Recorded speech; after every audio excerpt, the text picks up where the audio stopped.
الرجيم. بسم الله الرحمن الرحيم. ألف لام ميم. ذلك الكتاب لا ريب فيه هدى للمتقين الذين يؤمنون بالغيب ويقيمون الصلاة ومما رزقناهم ينفقون والذين يؤمنون بما أنزل إليك وما أنزل من قبلك وبالآخرة هم يوقنون أولئك على هدى من ربهم وأولئك هم المفلحون. إن الذين كفروا سواء عليهم أأنذرتهم أم لم تنذرهم لا يؤمنون ختم الله على قلوبهم وعلى سمعهم وعلى أبصارهم غشاوة ولهم عذاب عظيم. ومن الناس من يقول آمنا بالله وباليوم الآخر وما هم بمؤمنين يخادعون الله والذين آمنوا وما يخدعون إلا أنفسهم وما يشعرون. في قلوبهم مرض فزادهم الله مرضا ولهم عذاب أليم بما كانوا يكذبون. وإذا قيل لهم لا تفسدوا في الأرض قالوا إنما نحن مصلحون ألا إنهم هم المفسدون ولكن لا يشعرون. وإذا قيل لهم آمنوا كما آمن الناس قالوا أنؤمن كما آمن السفهاء ألا إنهم هم السفهاء ولكن لا يعلمون. وإذا لقوا الذين آمنوا قالوا آمنا وإذا خلوا إلى شياطينهم قالوا إنا معكم إنما نحن مستهزئون الله يستهزئ بهم ويمدهم في طغيانهم يعمهون. أولئك الذين اشتروا الضلالة بالهدى فما ربحت تجارتهم وما كانوا مهتدين. مثلهم كمثل الذي استوقد نارا فلما أضاءت ما حوله ذهب الله بنورهم وتركهم في ظلمات لا يبصرون صم بكم عمي فهم لا يرجعون. أو كصيب من السماء فيه ظلمات ورعد وبرق يجعلون أصابعهم في آذانهم من الصواعق حذر الموت والله محيط بالكافرين. يكاد البرق يخطف أبصارهم كلما أضاء لهم مشوا فيه وإذا أظلم عليهم قاموا ولو شاء الله لذهب بسمعهم وأبصارهم إن الله على كل شيء قدير.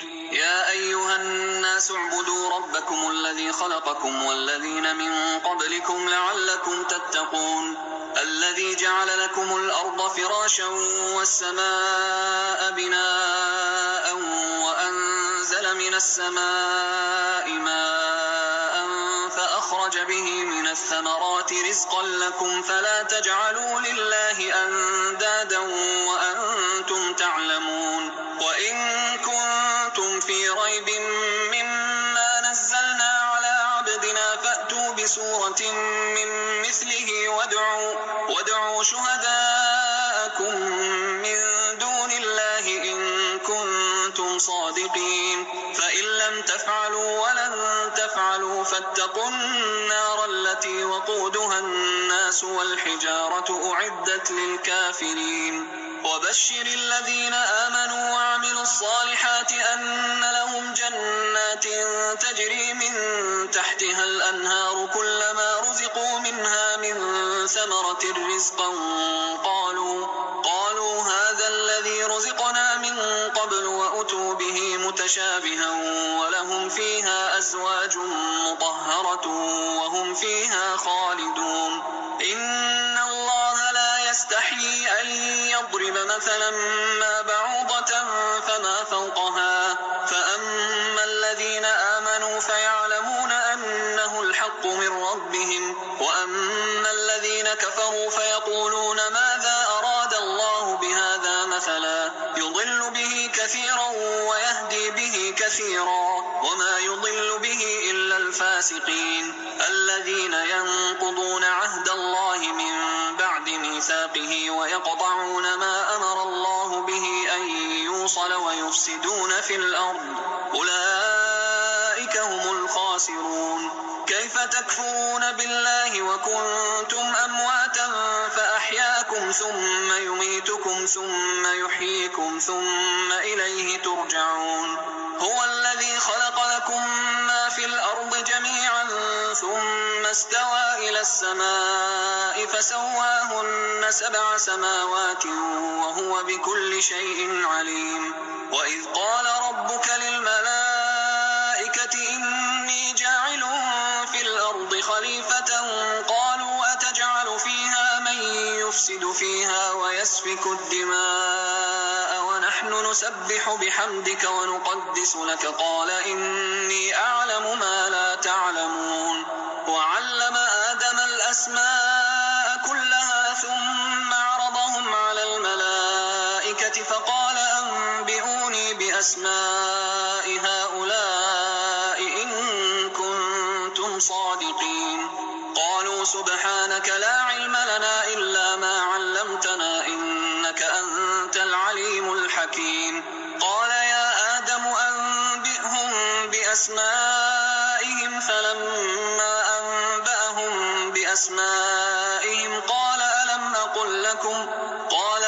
أقل لكم إني أعلم غيب السماوات والأرض وأعلم ما تبدون وما كنتم تكتمون. وإذ قلنا للملائكة اسجدوا لآدم فسجدوا إلا إبليس أبى واستكبر وكان من الكافرين. وقلنا يا آدم اسكن أنت وزوجك الجنة وكلا منها رغدا حيث شئتما ولا تقربا هذه الشجرة فتكونا من الظالمين. فأزلهما الشيطان عنها فأخرجهما مما كانا فيه وقلنا اهبطوا بعضكم لبعض عدو ولكم في الأرض مستقر ومتاع إلى حين. فتلقى آدم من ربه كلمات فتاب عليه إنه هو التواب الرحيم. قلنا اهبطوا منها جميعا فإما يأتينكم مني هدى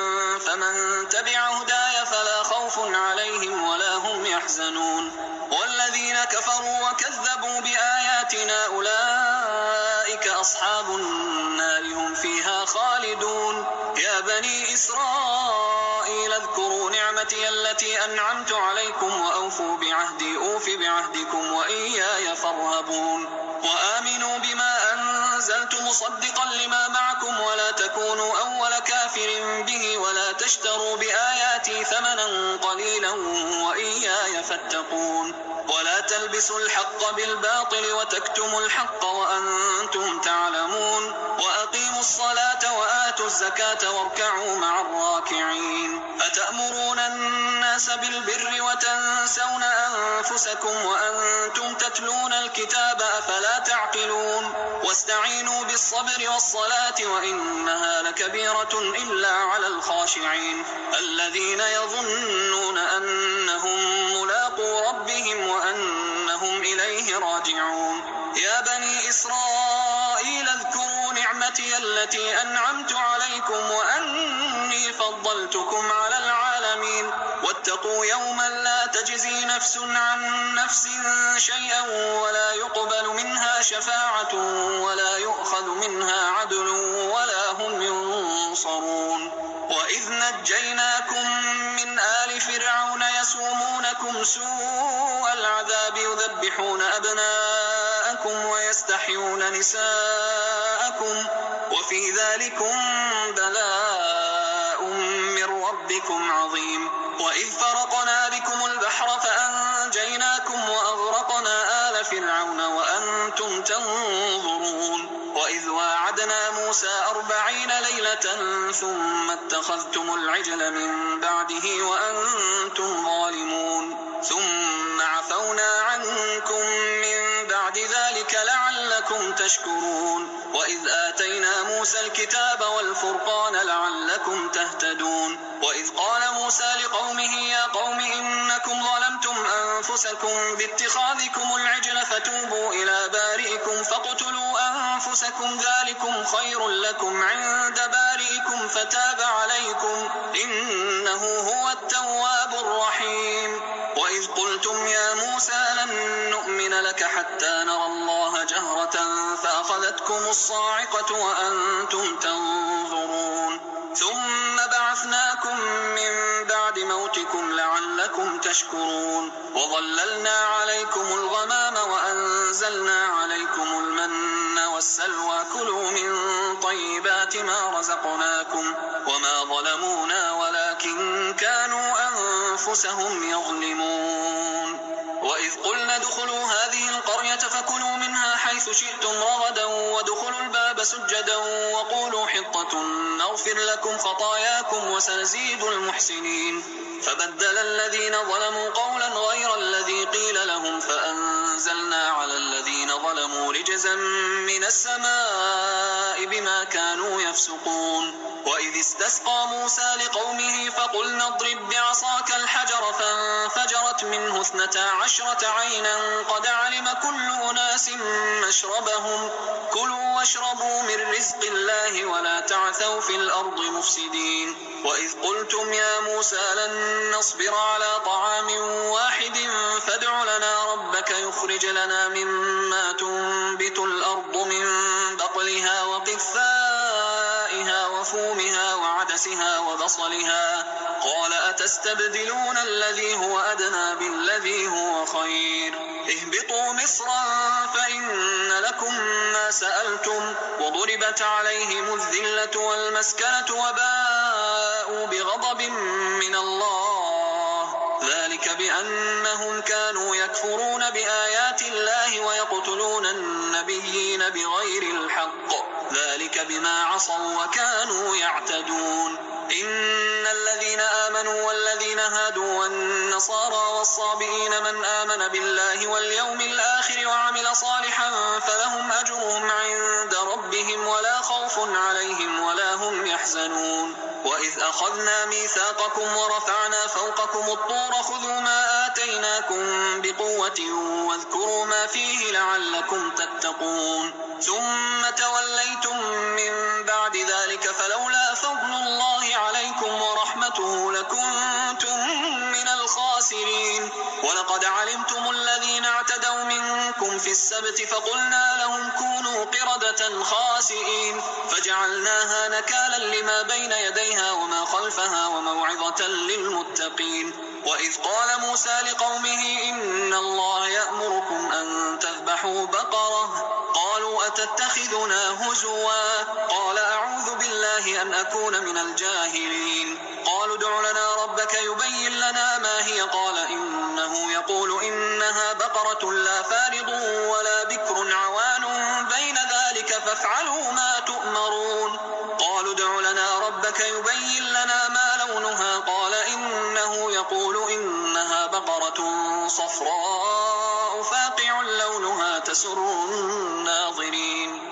قالوا ادع لنا ربك يبين لنا ما هي إن البقرة شابه علينا وإنا إن شاء الله لمهتدون. قال إنه يقول إنها بقرة لا ذلول تثير الأرض ولا تسقي الحرث مسلمة لا شية فيها. قالوا الآن جئت بالحق فذبحوها وما كادوا يفعلون.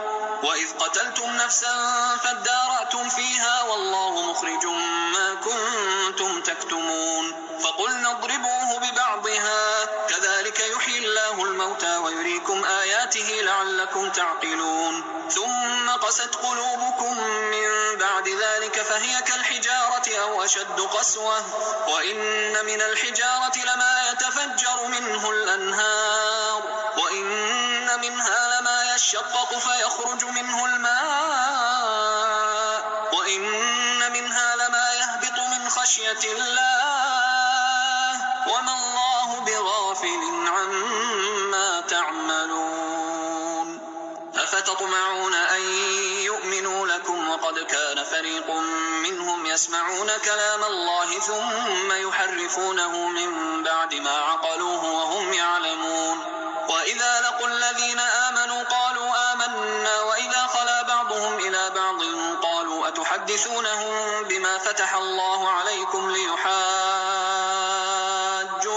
به عند ربكم أفلا تعقلون. أولا يعلمون أن الله يعلم ما يسرون وما يعلنون. ومنهم أميون لا يعلمون الكتاب إلا أماني وإن هم إلا يظنون. فويل للذين يكتبون الكتاب بأيديهم ثم يقولون هذا من عند الله ليشتروا به ثمنا قليلا فويل لهم مما كتبت أيديهم وويل لهم مما يكسبون. وقالوا لن تمسنا النار إلا أياما معدودة قل أتخذتم عند الله عهدا فلن يخلف الله عهده أم تقولون على الله ما لا تعلمون. بلى من كسب سيئة وأحاطت به خطيئته فأولئك أصحاب النار هم فيها خالدون. والذين آمنوا وعملوا الصالحات أولئك أصحاب الجنة هم فيها خالدون. وإذ أخذنا ميثاق بني إسرائيل لا تعبدون إلا الله وبالوالدين إحسانا وذي القربى واليتامى والمساكين وقولوا للناس حسنا وأقيموا الصلاة وآتوا الزكاة ثم توليتم إلا قليلا منكم وأنتم معرضون. وإذ أخذنا ميثاقكم لا تسفكون دماءكم ولا تخرجون أنفسكم من دياركم ثم أقررتم وأنتم تشهدون. ثم أنتم هؤلاء تقتلون أنفسكم وتخرجون فريقا منكم من ديارهم تظاهرون عليهم بالإثم والعدوان وإن يأتوكم أسارى تفادوهم وهو محرم عليكم إخراجهم أفتؤمنون ببعض الكتاب وتكفرون ببعض فما جزاء من يفعل ذلك منكم إلا خزي في الحياة الدنيا ويوم القيامة يردون إلى أشد العذاب وما الله بغافل عما تعملون. أولئك الذين اشتروا الحياة الدنيا بالآخرة فلا يخفف عنهم العذاب ولا هم ينصرون. ولقد آتينا موسى الكتاب وقفينا من بعده بالرسل وآتينا عيسى ابن مريم البينات وأيدناه بروح القدس أفكلما جاءكم رسول بما لا تهوى أنفسكم استكبرتم ففريقا كذبتم وفريقا تقتلون. وقالوا قلوبنا غلف بل لعنهم الله بكفرهم فقليلا ما يؤمنون. ولما جاءهم كتاب من عند الله مصدق لما معهم وكانوا من قبل يستفتحون على الذين كفروا فلما جاءهم ما عرفوا كفروا به فلعنة الله على الكافرين.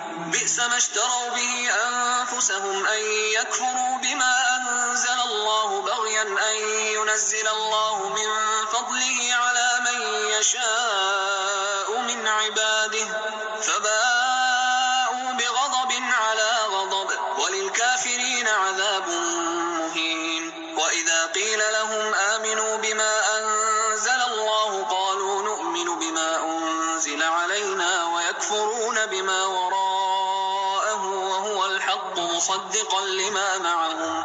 قل فلم تقتلون أنبياء الله من قبل إن كنتم مؤمنين. ولقد جاءكم موسى بالبينات ثم اتخذتم العجل من بعده وأنتم ظالمون.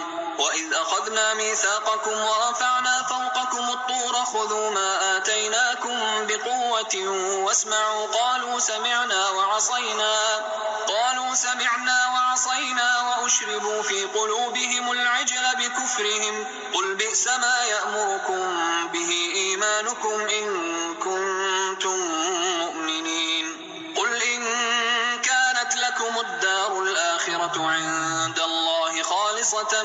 من دون الناس فتمنوا الموت إن كنتم صادقين ولن يتمنوه أبدا بما قدمت أيديهم والله عليم بالظالمين ولتجدنهم أحرص الناس على حياة ومن الذين أشركوا يود أحدهم لو يعمر 1000 سنة وما هو بمزحزحه من العذاب أن يعمر والله بصير بما يعملون قل من كان عدوا لجبريل فإنه نزله على قلبك بإذن الله مصدقا لما بين يديه وهدى وبشرى للمؤمنين من كان عدوا لله وملائكته ورسله وجبريل وميكال فإن الله عدو للكافرين ولقد أنزلنا إليك آيات بينات وما يكفر بها إلا الفاسقون أو كلما عاهدوا عهدا نبذه فريق منهم بل أكثرهم لا يؤمنون ولما جاءهم رسول من عند الله مصدق لما معهم نبذ فريق من الذين أوتوا الكتاب كتاب الله وراء ظهورهم كأنهم لا يعلمون واتبعوا ما تتلو الشياطين على ملك سليمان وما كفر سليمان ولكن الشياطين كفروا يعلمون الناس السحر وما أنزل على الملكين ببابل هاروت وماروت وما يعلمان من أحد حتى يقولا إنما نحن فتنة فلا تكفر فيتعلمون منهما ما يفرقون به بين المرء وزوجه وما هم بضارين به من أحد إلا بإذن الله ويتعلمون ما يضرهم ولا ينفعهم ولقد علموا لمن اشتراه ما له في الآخرة من خلاق ولبئس ما شروا به أنفسهم لو كانوا يعلمون ولو أنهم آمنوا واتقوا لمثوبة من عند الله خير لو كانوا يعلمون يا أيها الذين آمنوا لا تقولوا راعنا وقولوا انظرنا واسمعوا وللكافرين عذاب أليم ما يود الذين كفروا من أهل الكتاب ولا المشركين أن ينزل عليكم من خير من ربكم والله يختص برحمته من يشاء والله ذو الفضل العظيم ما ننسخ من آية أو ننسها نأت بخير منها أو مثلها ألم تعلم أن الله على كل شيء قدير ألم تعلم أن الله له ملك السماوات والأرض وما لكم من دون الله من ولي ولا نصير أم تريدون أن تسألوا رسولكم كما سئل موسى من قبل ومن يتبدل الكفر بالإيمان فقد ضل سواء السبيل ود كثير من أهل الكتاب لو يردونكم من بعد إيمانكم كفارا حسدا من عند أنفسهم من بعد ما تبين لهم الحق فاعفوا واصفحوا حتى يأتي الله بأمره إن الله على كل شيء قدير وأقيموا الصلاة وآتوا الزكاة وما تقدموا لأنفسكم من خير تجدوه عند الله إن الله بما تعملون بصير وقالوا لن يدخل الجنة إلا من كان هودا أو نصارى تلك أمانيهم قل هاتوا برهانكم إن كنتم صادقين بلى من أسلم وجهه لله وهو محسن فله أجره عند ربه ولا خوف عليهم ولا هم يحزنون وقالت اليهود ليست النصارى على شيء وقالت النصارى ليست اليهود على شيء وهم يتلون الكتاب كذلك قال الذين لا يعلمون يقولون مثل قولهم فالله يحكم بينهم يوم القيامة فيما كانوا فيه يختلفون ومن أظلم ممن منع مساجد الله أن يذكر فيها اسمه وسعى في خرابها أولئك ما كان لهم أن يدخلوها إلا خائفين لهم في الدنيا خزي ولهم في الآخرة عذاب عظيم ولله المشرق والمغرب فأينما تولوا فثم وجه الله إن الله واسع عليم وقالوا اتخذ الله ولدا سبحانه بل له ما في السماوات والأرض كل له قانتون بديع السماوات والأرض وإذا قضى أمرا فإنما يقول له كن فيكون وقال الذين لا يعلمون لولا يكلمنا الله أو تأتينا آية كذلك قال الذين من قبلهم مثل قولهم تشابهت قلوبهم قد بينا الآيات لقوم يوقنون إنا أرسلناك بالحق بشيرا ونذيرا ولا تسأل عن أصحاب الجحيم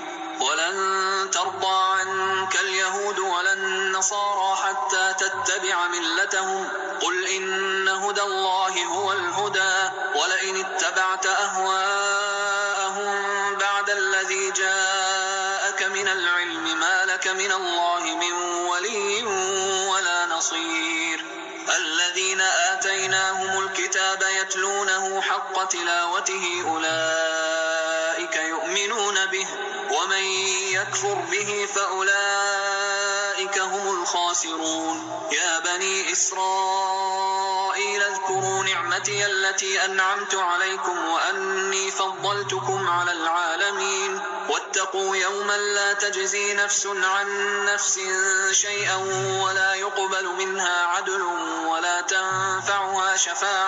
ولا تنفعها شفاعة ولا هم ينصرون وإذ ابتلى إبراهيم ربه بكلمات فأتمهن قال إني جاعلك للناس إماما قال ومن ذريتي قال لا ينال عهد الظالمين وإذ جعلنا البيت مثابة للناس وأمنا واتخذوا من مقام إبراهيم مصلى وعهدنا إلى إبراهيم وإسماعيل أن طهرا بيتي للطائفين والعاكفين والركع السجود وإذ قال إبراهيم رب اجعل هذا بلدا آمنا وارزق أهله من الثمرات من آمن منهم بالله واليوم الآخر قال ومن كفر فأمتعه قليلا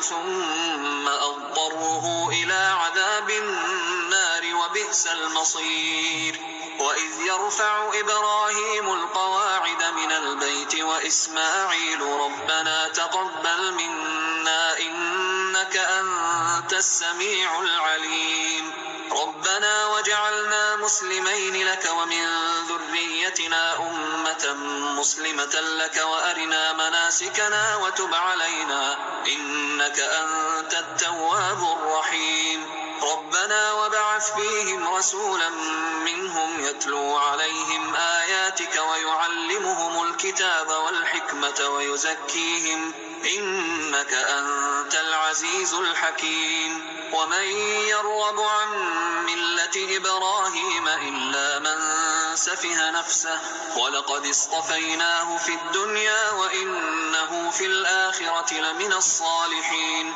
إذ قال له ربه أسلم قال أسلمت لرب العالمين ووصى بها إبراهيم بنيه ويعقوب يا بني إن الله اصطفى لكم الدين فلا تموتن إلا وأنتم مسلمون أم كنتم شهداء إذ حضر يعقوب الموت إذ قال لبنيه ما تعبدون من بعدي قالوا نعبد إلهك وإله آبائك إبراهيم وإسماعيل وإسحاق إلها واحدا ونحن له مسلمون تلك أمة قد خلت لها ما كسبت ولكم ما كسبتم ولا تسألون عما كانوا يعملون. وقالوا كونوا هودا أو نصارى تهتدوا قل بل ملة إبراهيم حنيفا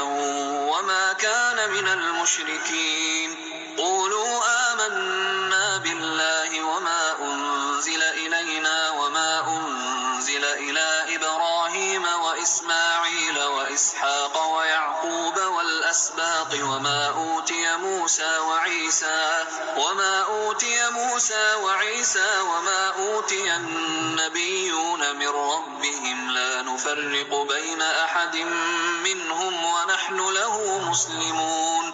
فإن آمنوا بمثل ما آمنتم به فقد اهتدوا وإن تولوا فإنما هم في شقاق فسيكفيكهم الله وهو السميع العليم. صبغة الله ومن أحسن من الله صبغة ونحن له عابدون. قل أتحاجوننا في الله وهو ربنا وربكم ولنا أعمالنا ولكم أعمالكم ونحن له مخلصون. أم تقولون إن إبراهيم وإسماعيل وإسحاق ويعقوب والأسباط كانوا هودا أو نصارى قل أأنتم أعلم أم الله ومن أظلم ممن كتم شهادة عنده من الله وما الله بغافل عما تعملون. تلك أمة قد خلت لها ما كسبت ولكم ما كسبتم ولا تسألون عما كانوا يعملون. سيقول السفهاء من الناس ما ولاهم عن قبلتهم التي كانوا عليها قل لله المشرق والمغرب يهدي من يشاء إلى صراط مستقيم. وكذلك جعلناكم أمة وسطا لتكونوا شهداء على الناس ويكون الرسول عليكم شهيدا.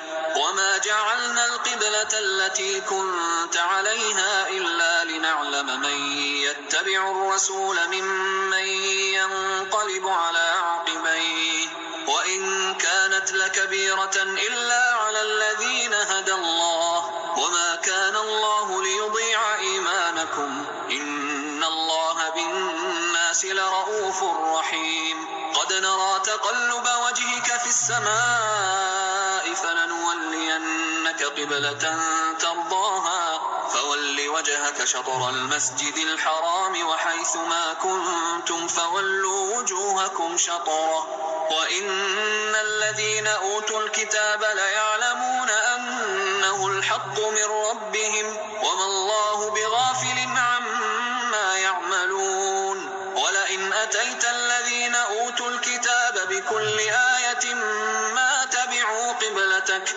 وما أنت بتابع قبلتهم وما بعضهم بتابع قبلة بعض ولئن اتبعت أهواءهم من بعد ما جاءك من العلم إنك إذا لمن الظالمين. الذين آتيناهم الكتاب يعرفونه كما يعرفون أبناءهم وإن فريقا منهم ليكتمون الحق وهم يعلمون. الحق من ربك فلا تكونن من الممترين. ولكل وجهة هو موليها فاستبقوا الخيرات أينما تكونوا يأتي بكم الله جميعا إن الله على كل شيء قدير. ومن حيث خرجت فول وجهك شطر المسجد الحرام وإنه للحق من ربك وما الله بغافل عما تعملون. ومن حيث خرجت فول وجهك شطر المسجد الحرام وحيث ما كنتم فولوا وجوهكم شطره لئلا يكون للناس عليكم حجة إلا الذين ظلموا منهم فلا تخشوهم واخشوني ولأتم نعمتي عليكم ولعلكم تهتدون. كما أرسلنا فيكم رسولا منكم يتلو عليكم آياتنا ويزكيكم ويعلمكم الكتاب والحكمة ويعلمكم ما لم تكونوا تعلمون. فاذكروني أذكركم واشكروا لي ولا تكفرون. يا أيها الذين آمنوا استعينوا بالصبر والصلاة إن الله مع الصابرين. ولا تقولوا لمن يقتل في سبيل الله أموات بل أحياء ولكن لا تشعرون. ولنبلونكم بشيء من الخوف والجوع ونقص من الأموال والأنفس والثمرات وبشر الصابرين الذين إذا أصابتهم مصيبة قالوا إنا لله وإنا إليه راجعون. أولئك عليهم صلوات من ربهم ورحمة وأولئك هم المهتدون.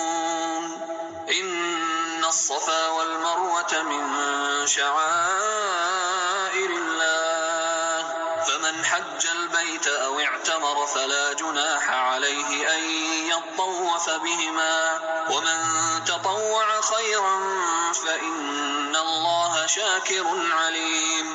إن الذين يكتمون ما أنزلنا من البينات والهدى من بعد ما بيناه للناس في الكتاب أولئك يلعنهم الله ويلعنهم اللاعنون إلا الذين تابوا وأصلحوا وبينوا فأولئك أتوب عليهم وأنا التواب الرحيم.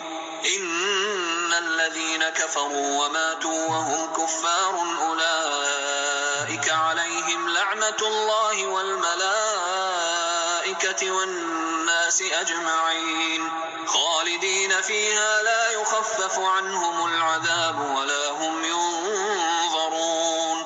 وإلهكم إله واحد لا إله إلا هو الرحمن الرحيم. إن في خلق السماوات والأرض واختلاف الليل والنهار والفلك التي تجري في البحر بما ينفع الناس وما أنزل الله من السماء من ماء فأحيا به الأرض بعد موتها وبث فيها من كل دابة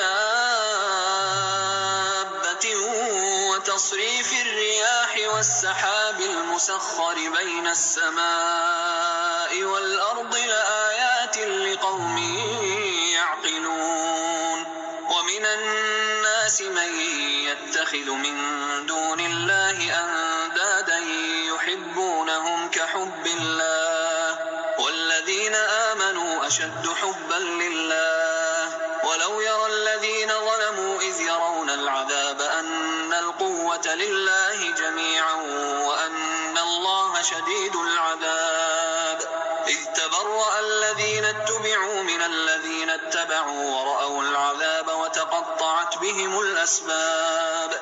وقال الذين اتبعوا لو أن لنا كرة فنتبرأ منهم كما تبرأوا منا كذلك يريهم الله أعمالهم حسرات عليهم وما هم بخارجين من النار.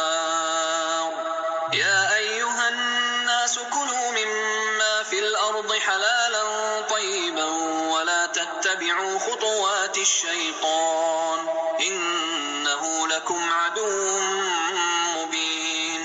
إنما يأمركم بالسوء والفحشاء وأن تقولوا على الله ما لا تعلمون. وإذا قيل لهم اتبعوا ما أنزل الله قالوا بل نتبع ما ألفينا عليه آباءنا أولو كان آباؤهم يعقلون شيئا ولا يهتدون. ومثل الذين كفروا كمثل الذي ينعق بما لا يسمع إلا دعاء ونداء صم بكم عمي فهم لا يعقلون. يا أيها الذين آمنوا كلوا من طيبات ما رزقناكم واشكروا لله إن كنتم إياه تعبدون. إنما حرم عليكم الميتة والدم ولحم الخنزير وما أهل به لغير الله، فمن اضطر غير باغ ولا عاد فلا إثم عليه، إن الله غفور رحيم. إن الذين يكتمون ما أنزل الله من الكتاب ويشترون به ثمنا قليلا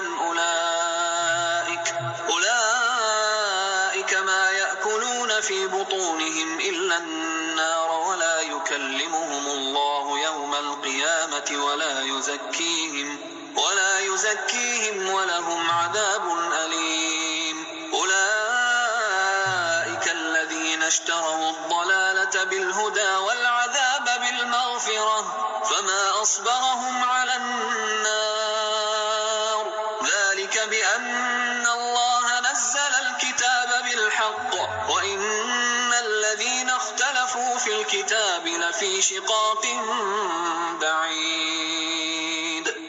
ليس البر أن تولوا وجوهكم قبل المشرق والمغرب ولكن البر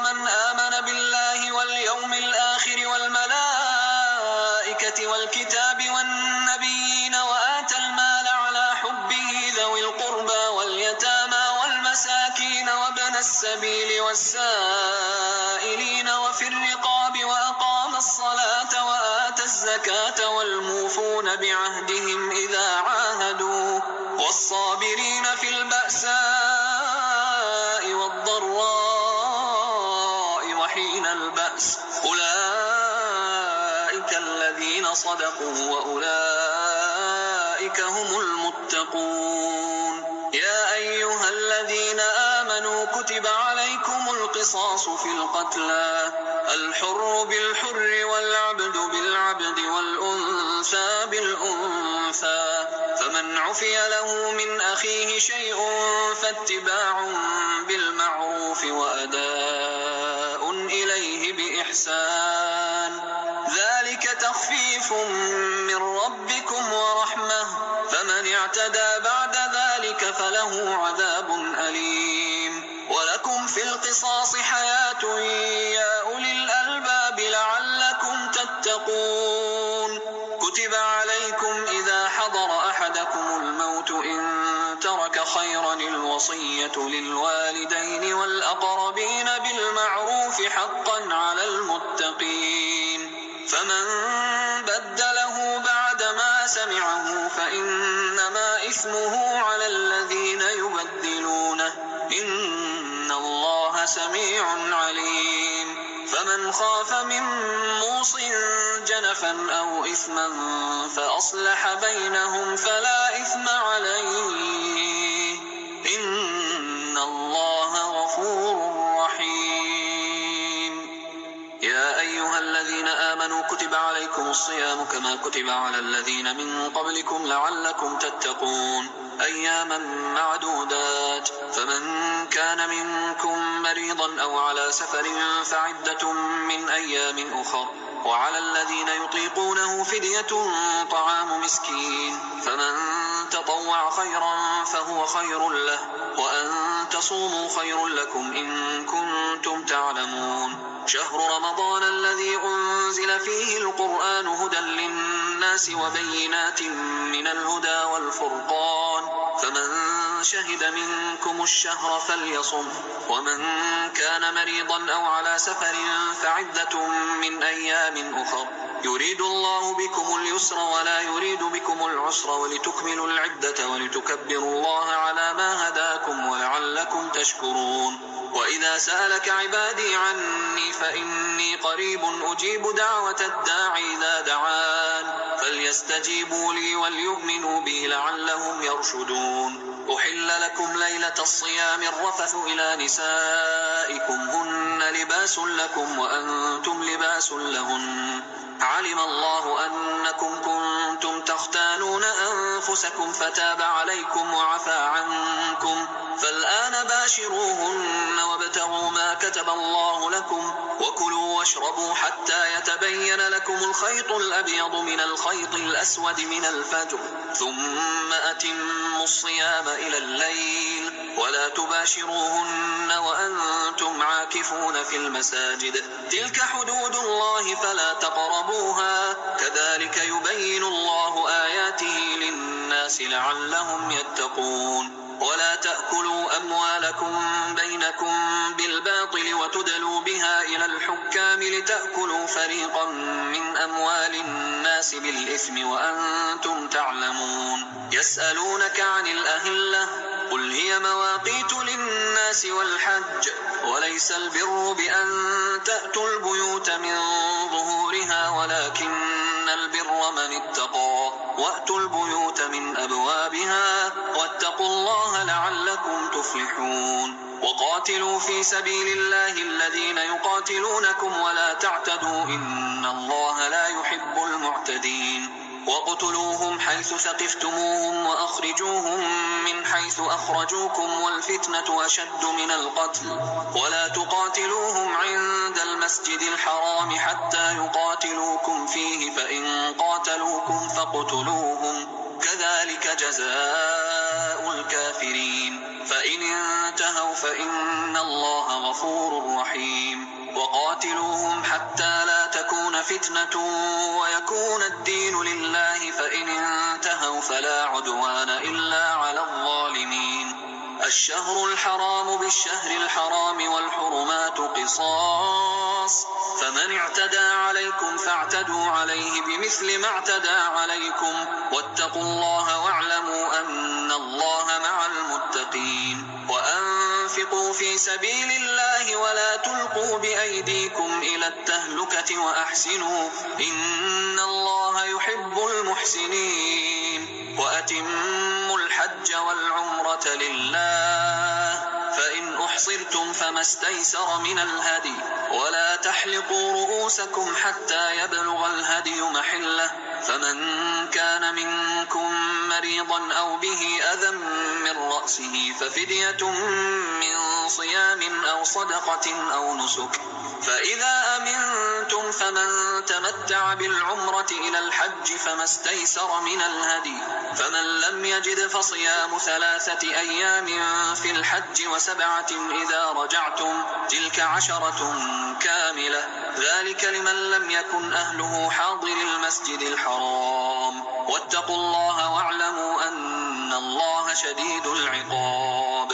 الحج أشهر معلومات فمن فرض فيهن الحج فلا رفث ولا فسوق ولا جدال في الحج وما تفعلوا من خير يعلمه الله وتزودوا فإن خير الزاد التقوى واتقون يا أولي الألباب. ليس عليكم جناح أن تبتغوا فضلا من ربكم فإذا أفضتم من عرفات فاذكروا الله عند المشعر الحرام واذكروه كما هداكم وإن كنتم من قبله لمن الضالين.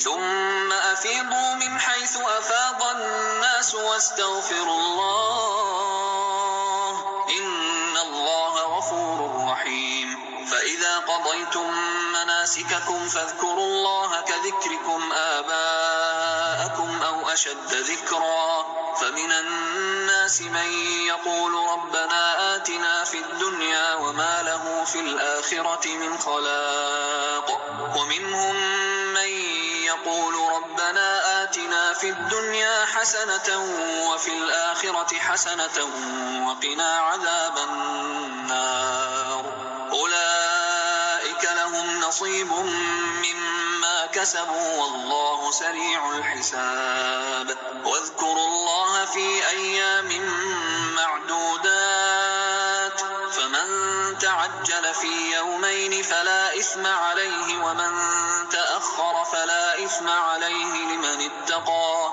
واتقوا الله واعلموا أنكم إليه تحشرون ومن الناس من يعجبك قوله في الحياة الدنيا ويشهد الله على ما في قلبه وهو ألد الخصام وإذا تولى سعى في الأرض ليفسد فيها ويهلك الحرث والنسل والله لا يحب الفساد وإذا قيل له اتق الله أخذته العزة بالإثم فحسبه جهنم ولبئس المهاد ومن الناس من يشري نفسه ابتغاء مرضات الله والله رؤوف بالعباد يا أيها الذين آمنوا ادخلوا في السلم كافة ولا تتبعوا خطوات الشيطان إنه لكم عدو مبين فإن زللتم من بعد ما جاءتكم البينات فاعلموا أن الله عزيز حكيم هل ينظرون إلا أن يأتيهم الله في ظلل من الغمام والملائكة وقضي الأمر وإلى الله ترجع الأمور سل بني إسرائيل كم آتيناهم من آية بينة ومن يبدل نعمة الله من بعد ما جاءته فإن الله شديد العقاب زين للذين كفروا الحياة الدنيا ويسخرون من الذين آمنوا والذين اتقوا فوقهم يوم القيامة والله يرزق من يشاء بغير حساب كان الناس أمة واحدة فبعث الله النبيين مبشرين ومنذرين وأنزل معهم الكتاب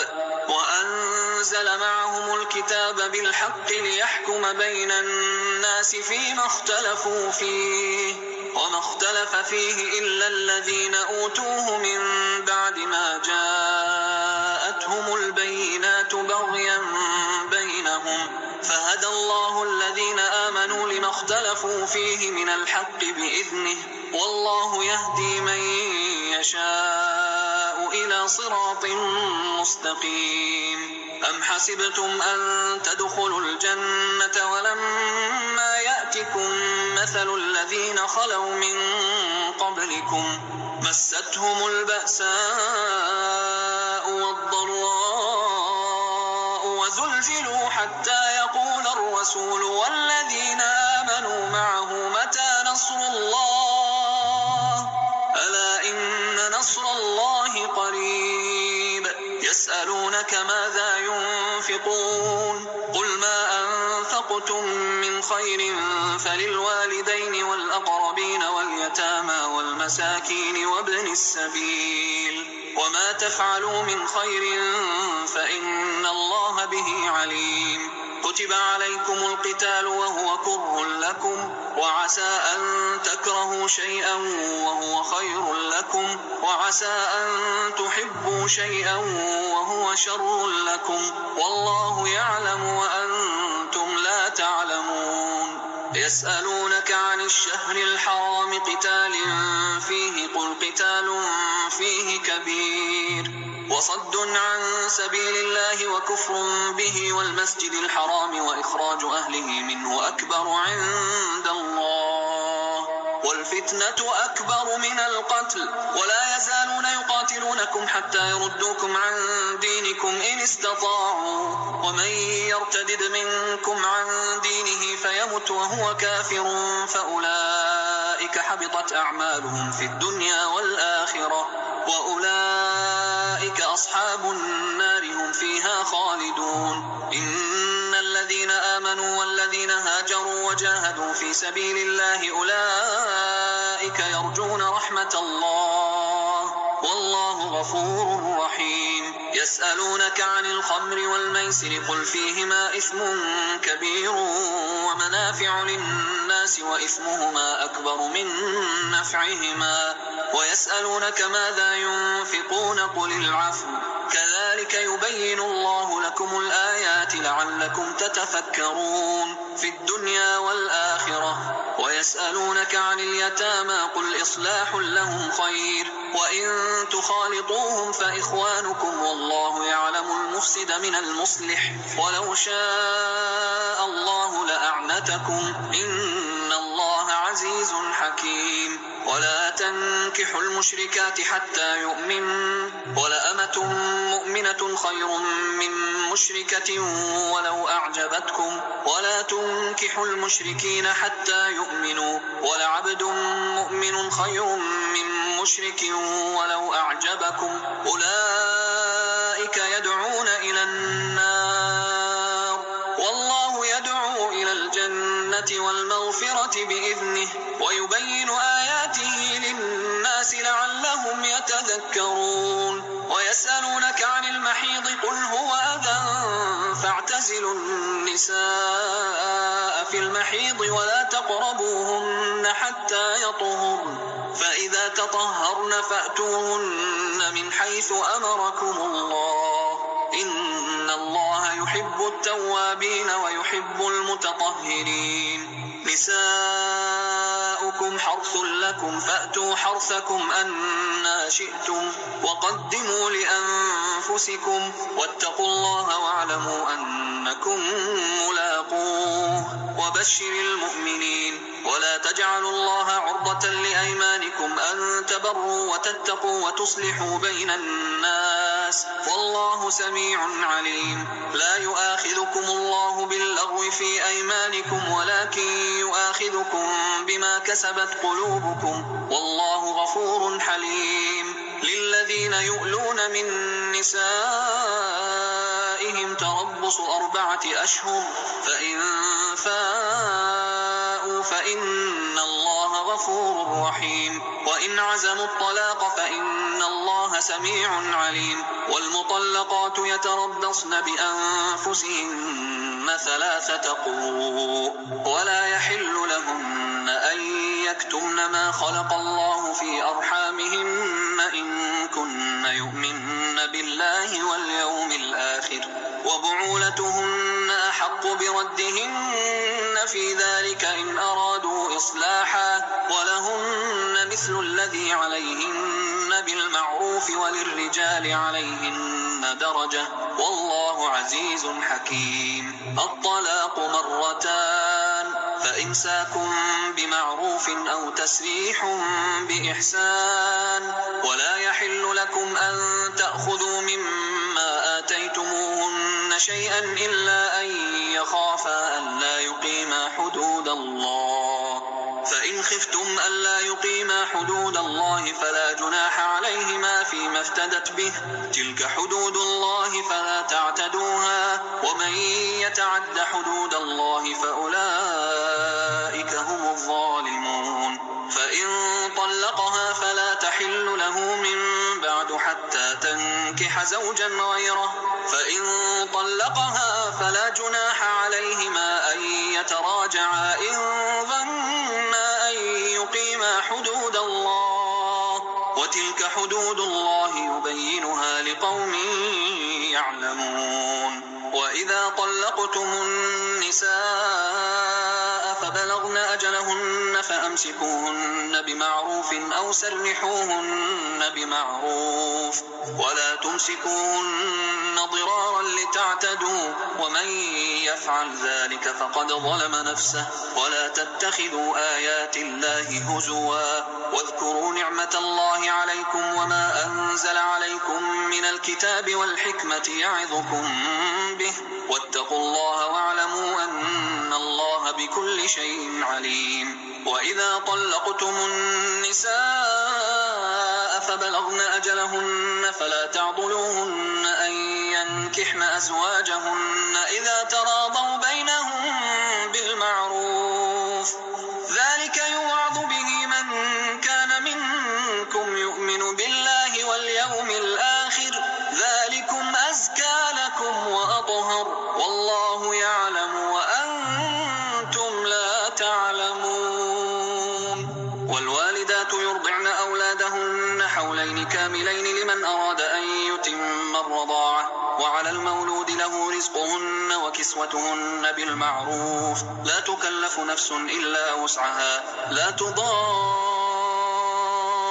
والدة بولدها ولا مولود له بولده، وعلى الوارث مثل ذلك، فإن أرادا فصالا عن تراض منهما وتشاور فلا جناح عليهما.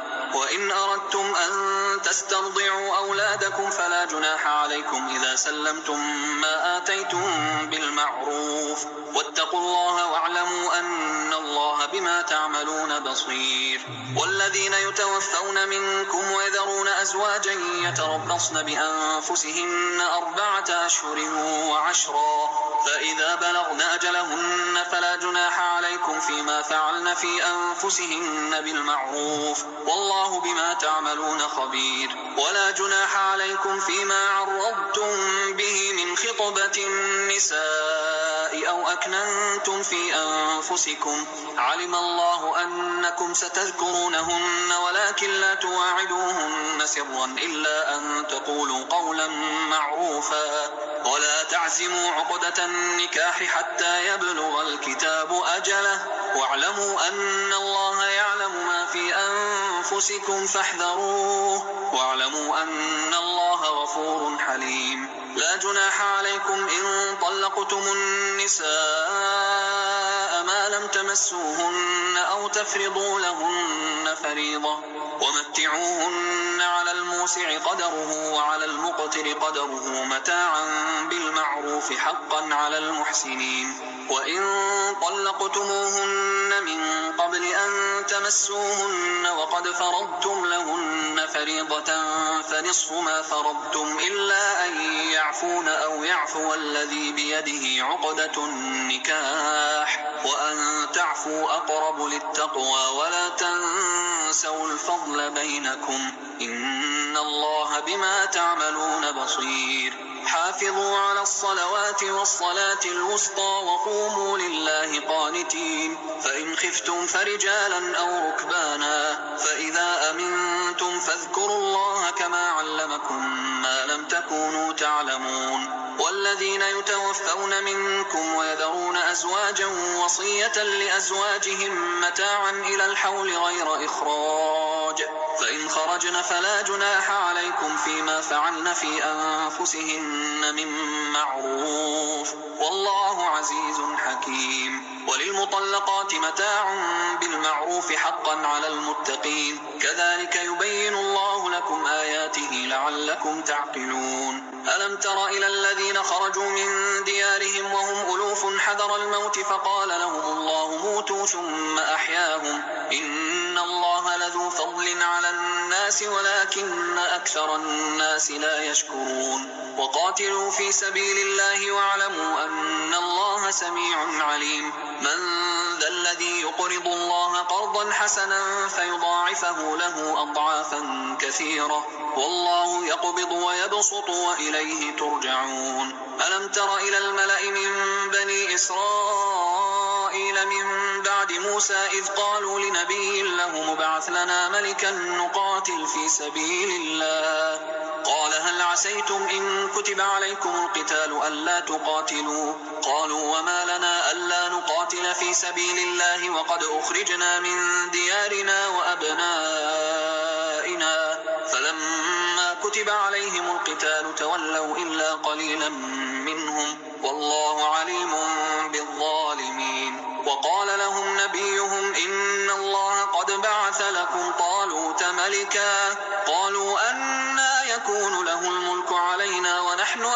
بالملك منه ولم يؤت سعة من المال. قال إن الله اصطفاه عليكم وزاده بسطة في العلم والجسم والله يؤتي ملكه من يشاء والله واسع عليم. وقال لهم نبيهم إن آية ملكه أن يأتيكم التابوت فيه سكينة من ربكم وبقية مما ترك آل موسى وآل هارون تحمله الملائكة إن في ذلك لآية لكم إن كنتم مؤمنين. فلما فصل طالوت بالجنود قال إن الله مبتليكم بنهر فمن شرب منه فليس مني ومن لم يطعمه فإنه مني إلا من اغترف غرفة بيده فشربوا منه إلا قليلا منهم. فلما جاوزه هو والذين آمنوا معه قالوا لا طاقة لنا اليوم بجالوت وجنوده. قال الذين يظنون أنهم ملاقو الله كم من فئة قليلة غلبت فئة كثيرة بإذن الله والله مع الصابرين. ولما برزوا لجالوت وجنوده قالوا ربنا أفرغ علينا صبرا وثبت أقدامنا وانصرنا على القوم الكافرين. فهزموهم بإذن الله وقتل داود جالوت وآتاه الله الملك والحكمة وعلمه مما يشاء ولولا دفع الله الناس بعضهم ببعض لفسدت الأرض ولكن الله ذو فضل على العالمين. تلك آيات الله نتلوها عليك بالحق وإنك لمن المرسلين. تلك الرسل فضلنا بعضهم على بعض منهم من كلم الله ورفع بعضهم درجات وآتينا عيسى ابن مريم البينات وأيدناه بروح القدس ولو شاء الله ما اقتتل الذين من بعدهم من بعد ما جاءتهم البينات ولكن اختلفوا فمنهم من آمن ومنهم من كفر ولو شاء الله ما اقتتلوا ولكن الله يفعل ما يريد. يا أيها الذين آمنوا أنفقوا مما رزقناكم من قبل أن يأتي يوم لا بيع فيه ولا خلة ولا شفاعة والكافرون هم الظالمون. الله لا إله إلا هو الحي القيوم لا تأخذه سنة ولا نوم له ما في السماوات وما في الأرض من ذا الذي يشفع عنده إلا بإذنه يعلم ما بين أيديهم وما خلفهم ولا يحيطون بشيء من علمه إلا بما شاء وسع كرسيه السماوات والأرض ولا يؤوده حفظهما وهو العلي العظيم. لا إكراه في الدين قد تبين الرشد من الغي فمن يكفر بالطاغوت ويؤمن بالله فقد استمسك بالعروة الوثقى لا انفصام لها والله سميع عليم. الله ولي الذين آمنوا يخرجهم من الظلمات إلى النور والذين كفروا أولياؤهم الطاغوت يخرجونهم من النور إلى الظلمات أولئك أصحاب النار هم فيها خالدون. ألم تر إلى الذي حاج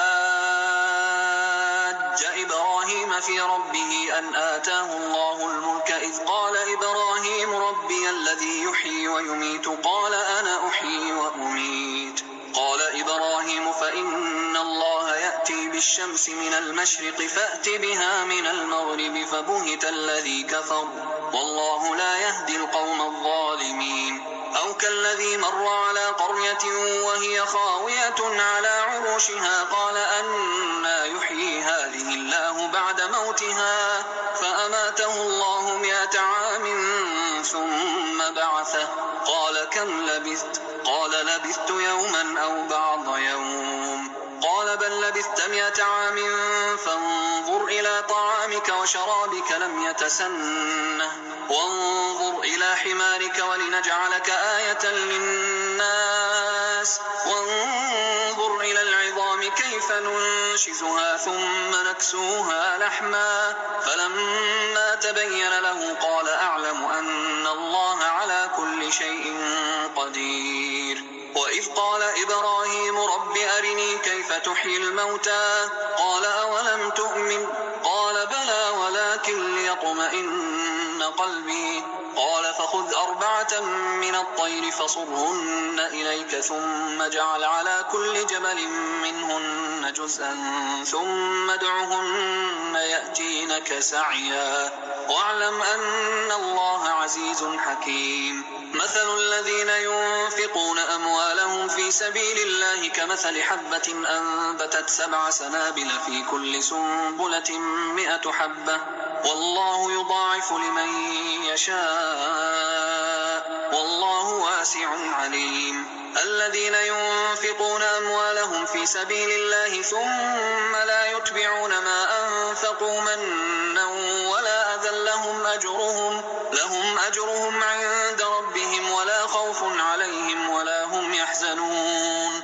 قول معروف ومغفرة خير من صدقة يتبعها أذى والله غني حليم. يا أيها الذين آمنوا لا تبطلوا صدقاتكم بالمن والأذى كالذي ينفق ماله رئاء الناس ولا يؤمن بالله واليوم الآخر فمثله كمثل صفوان عليه تراب فأصابه وابل فتركه صلدا لا يقدرون على شيء مما كسبوا والله لا يهدي القوم الكافرين. ومثل الذين ينفقون أموالهم ابتغاء مرضات الله وتثبيتا من أنفسهم كمثل جنة بربوة أصابها وابل فآتت أكلها ضعفين فإن لم يصبها وابل فطل والله بما تعملون بصير. أيود أحدكم أن تكون له جنة من نخيل وأعناب تجري من تحتها الأنهار له فيها من كل الثمرات وأصابه الكبر وله ذرية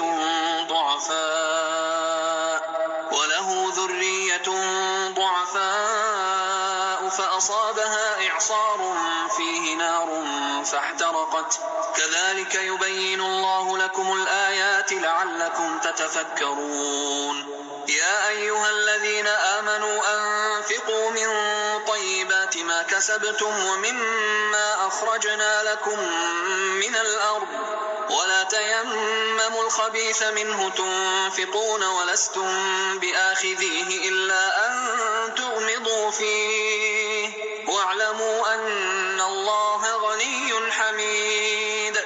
الشيطان يعدكم الفقر ويأمركم بالفحشاء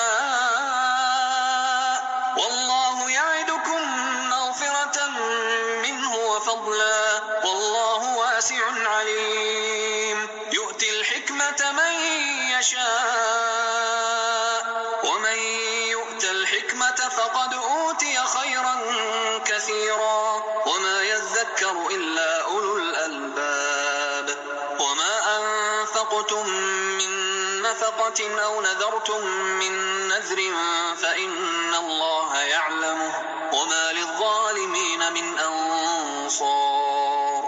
إن تبدوا الصدقات فنعما هي وإن تخفوها وتؤتوها الفقراء فهو خير لكم ويكفر عنكم من سيئاتكم والله بما تعملون خبير. ليس عليك هداهم ولكن الله يهدي من يشاء وما تنفقوا من خير فلأنفسكم وما تنفقون إلا ابتغاء وجه الله وما تنفقوا من خير يوفى إليكم وأنتم لا تظلمون. للفقراء الذين أحصروا في سبيل الله لا يستطيعون ضربا في الأرض يحسبهم الجاهل أغنياء يحسبهم الجاهل أغنياء من التعفف تعرفهم بسيماهم لا يسألون الناس إلحافا وما تنفقوا من خير فإن الله به عليم الذين ينفقون أموالهم بالليل والنهار سرا وعلانية فلهم أجرهم عند ربهم ولا خوف عليهم ولا هم يحزنون الذين يأكلون الربا لا يقومون إلا كما يقوم الذي يتخبطه الشيطان من المس ذلك بأنهم قالوا إنما البيع مثل الربا وأحل الله البيع وحرم الربا فمن جاءه موعظة من ربه فانتهى فله ما سلف وأمره إلى الله ومن عاد فأولئك أصحاب النار هم فيها خالدون يمحق الله الربا ويربي الصدقات والله لا يحب كل كفار أثيم إن الذين آمنوا وعملوا الصالحات وأقاموا الصلاة وآتوا الزكاة لهم أجرهم عند ربهم ولا خوف عليهم ولا هم يحزنون يا أيها الذين آمنوا اتقوا الله وذروا ما بقي من الربا إن كنتم مؤمنين فإن لم تفعلوا فأذنوا بحرب من الله ورسوله وإن تبتم فلكم رؤوس أموالكم لا تظلمون ولا تظلمون وإن كان ذو عسرة فنظرة إلى ميسرة وأن تصدقوا خير لكم إن كنتم تعلمون واتقوا يوما ترجعون فيه إلى الله ثم توفى كل نفس ما كسبت وهم لا يظلمون يا أيها الذين آمنوا إذا تداينتم بدين إلى أجل مسمى فاكتبوه وليكتب بينكم كاتب بالعدل ولا يأب كاتب أن يكتب كما علمه الله فليكتب وليملل الذي عليه الحق وليتق الله ربه ولا يبخس منه شيئا فإن كان الذي عليه الحق سفيها أو ضعيفا أو لا يستطيع أن يمله فليملل وليه بالعدل واستشهدوا شهيدين من رجالكم فإن لم يكونا رجلين فرجل وامرأتان ممن ترضون من الشهداء أن تضل إحداهما فتذكر إحداهما الأخرى ولا يأبى الشهداء إذا ما دعوا ولا تسأموا أن تكتبوه صغيرا أو كبيرا إلى أجله ذلكم أقسط عند الله وأقوم للشهادة وأدنى أن لا ترتابوا إلا أن تكون تجارة حاضرة تديرونها بينكم فليس عليكم جناح ألا تكتبوها وأشهدوا إذا تبايعتم ولا يضار كاتب ولا شهيد وإن تفعلوا فإنه فسوق بكم واتقوا الله ويعلمكم الله والله بكل شيء عليم وإن كنتم على سفر ولم تجدوا كاتبا فرهان مقبوضة فإن أمن بعضكم بعضا فليؤدي الذي اؤتمن أمانته وليتق الله ربه ولا تكتموا الشهادة ومن يكتمها فإنه آثم قلبه والله بما تعملون عليم لله ما في السماوات وما في الأرض وإن تبدوا ما في أنفسكم أو تخفوه يحاسبكم به الله فيغفر لمن يشاء ويعذب من يشاء والله على كل شيء قدير آمن الرسول بما أنزل إليه من ربه والمؤمنون كل آمن بالله وملائكته وكتبه ورسله لا نفرق بين أحد من رسله وقالوا سمعنا وأطعنا غفرانك ربنا وإليك المصير لا يكلف الله نفسا إلا وسعها لها ما كسبت وعليها ما اكتسبت ربنا لا تؤاخذنا إن نسينا أو أخطأنا ربنا ولا تحمل علينا إصرا كما حملته على الذين من قبلنا ربنا ولا تحملنا ما لا طاقة لنا به واعف عنا واغفر لنا وارحمنا أنت مولانا فانصرنا على القوم الكافرين. حصريا على قارئ القرآن.